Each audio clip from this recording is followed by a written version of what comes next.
किसान भाइयों, जैसे कि आपको मालूम ही है, इसमें वर्षा काल शुरू हो रही है और वर्षाकालीन पौधे लगाने का उचित समय है। आप इस समय आम, अमरूद, लीची, अनार, कागजी नींबू, कटहल आदि वर्षाकालीन पौधे लगा सकते हैं।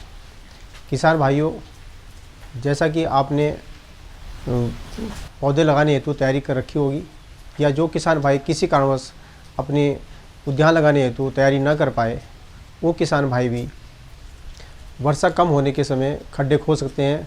खड्डा खोदने 3 फीट बाई 3 फीट का खड्डा खोदें और जो मिट्टी ऊपर निकालें, उसके ऊपर गोबर का खाद, कोई भी कीटनाशक, लिंडेन या फोरेट डालकर खड्डा भर दें। खड्डा ज़मीन से लगभग 9 इंच ऊंचा भरा जाए ताकि पौधा लगाने के बाद पौधा नीचे ना बैठे। किसान भाइयों, आम की फसल को लें, इसके लिए सबसे उचित समय है। इसके लिए आप जो भी उचित प्रजाति हो, जैसे दशहरी, रामकेला, आम्रपाली, बॉम्बे ग्रीन, लंगड़ा, चौसा प्रयोग कर सकते हो। जिन किसान भाइयों के पास छोटी काश्त है या छोटी जगह है, उसके लिए आप आम्रपाली की प्रजाति यूज कर सकते हो। आम्रपाली सघन प्रजाति भी है और एक बौना प्रजाति का पौधा है। इसी तरह लीची है, लीची देहरा रोज सैंडेड, कलकत्ती, बेदाना।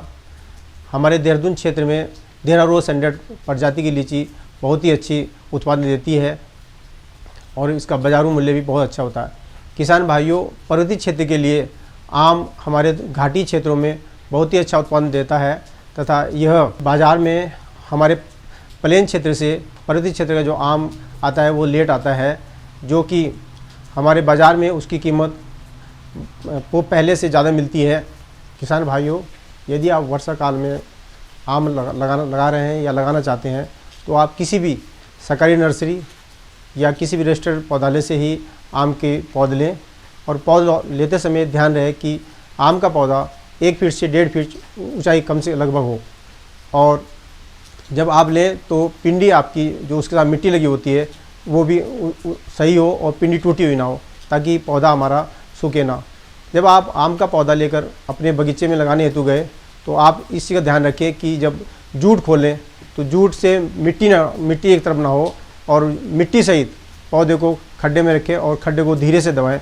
कुछ किसान भाई क्या करते हैं कि खड्डे को, पिंडी को पैर से दबा देते हैं, जिससे पूरी पिंडी टूट जाती है और पौधा मर जाता है। पौधा लगाने के बाद हल्का पानी डाल दें और यदि कोई पौधा झुक रहा है उसके साथ स्टेक लगा दें। लीची के लिए सबसे उत्तम वैरायटी हमारे इस पर्वतीय क्षेत्र में देहरादून रोज सैंडेड है। इसके अलावा आप कलकत्ती, बेदाना लीची का प्रजाति भी प्रयोग कर सकते हैं।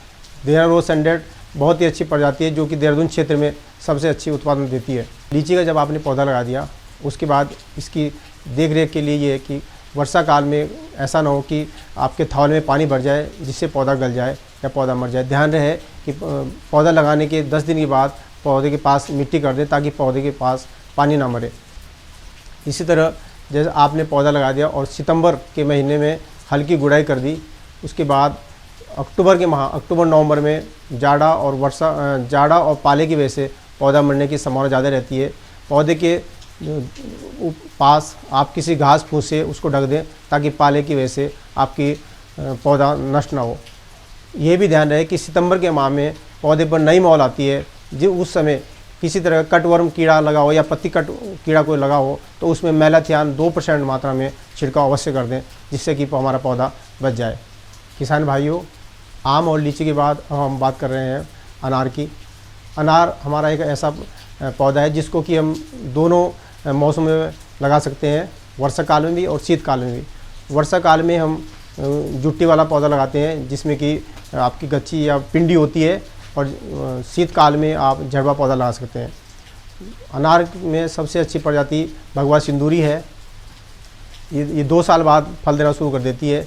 इसके लिए भी आप 1 से 1.5 फीट ऊंचाई का पौधा लें किसान भाई, और अपने उद्यान में जब लगाने के लिए जाएं तो पौधा मिट्टी के अंदर गच्ची से लगभग 9 इंच नीचे ही जाए, ज़्यादा ना जाए, ताकि पौधा की कलम न टूट जाए।